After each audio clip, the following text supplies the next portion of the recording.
Welcome to Hereford Cathedral, which dates from 1120 and is renowned for being the home of the Mappa Mundi, the 1217 version of Magna Carta, and a unique chained library. Hereford was one of the few cities to be chosen in recognition of its contribution to the war effort. From the 14th of March until the 29th of April, it will be the first location on the 2018 final year of the UK-wide tour of the iconic Poppies, hosting the Weeping Window, which originally formed part of the installation Blood-Swept Lands and Seas of Red, shown at the Tower of London in 2014. After that installation, two parts of the artwork, the Weeping Window and the Wave, were taken to various venues in Britain, coordinated by the organisation 1418 Now.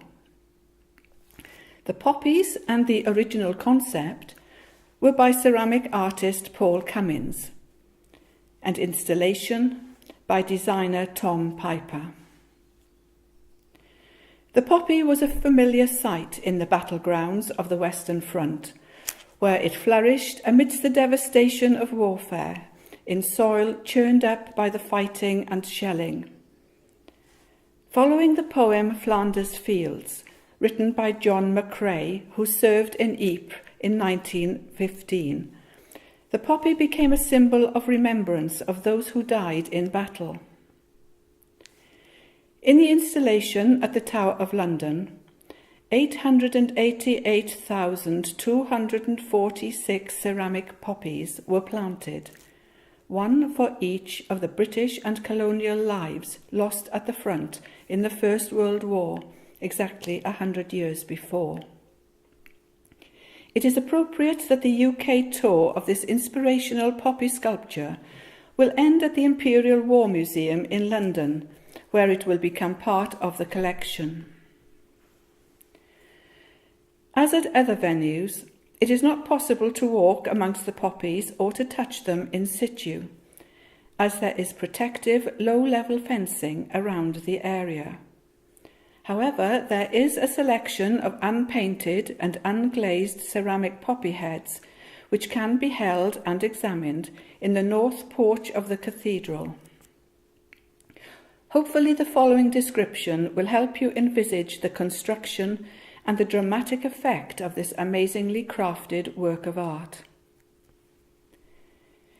The Weeping Window depicts a stream of over 5,500 vivid red poppies which flow from the uppermost tiny window at the top of the turret in the northwest corner of the north transept of the cathedral.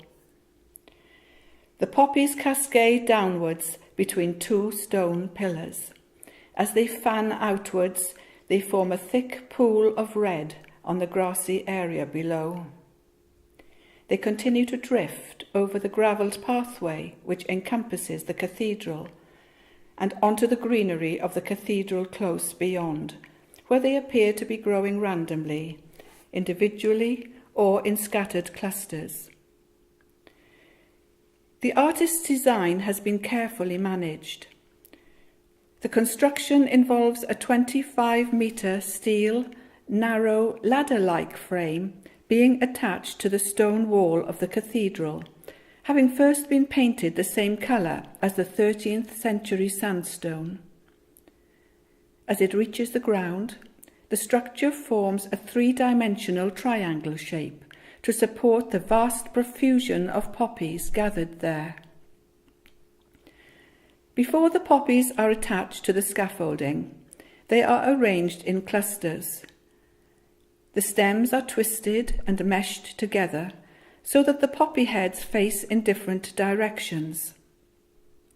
The clusters are then secured onto wire panels, which are then manually hoisted by a rope pulley, and with the aid of a man working on the platform of a cherry picker, the panels are secured, and if necessary, any adjustments made to the arrangement of the poppies. The poppies themselves are individually made by hand, and therefore each one is unique.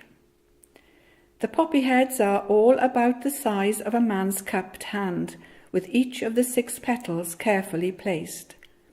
Some stand up straight, some have petals which curl over. Each one is slightly different, as in nature. Each poppy head is threaded onto its sturdy metal stem, with 2 black rubber washers beneath the petals, and 2 more in the centre. A centimetre of the stem protrudes to form the stamen. There is a very slight variation in the red colour of the flowers to create a realistic effect. Where the poppies overflow onto the pathway, a plywood base has been painted to match the path's colour, and holes have been drilled to contain the upright, straight-stemmed flowers.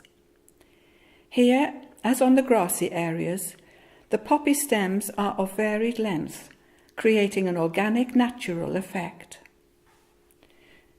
The whole design is very dramatic, as the crimson poppies appear to be falling in a seamless flow from the window to form a pool of blood-red tears on the ground below. It is an emotionally charged scene, reflecting the huge loss of life in the 1914-1918 war, but we are sadly minded also of the devastation and bloodshed involved in all wars of every era, even today. These notes have been compiled by members of Hereford Courtyard Theatre's Audio Description Association.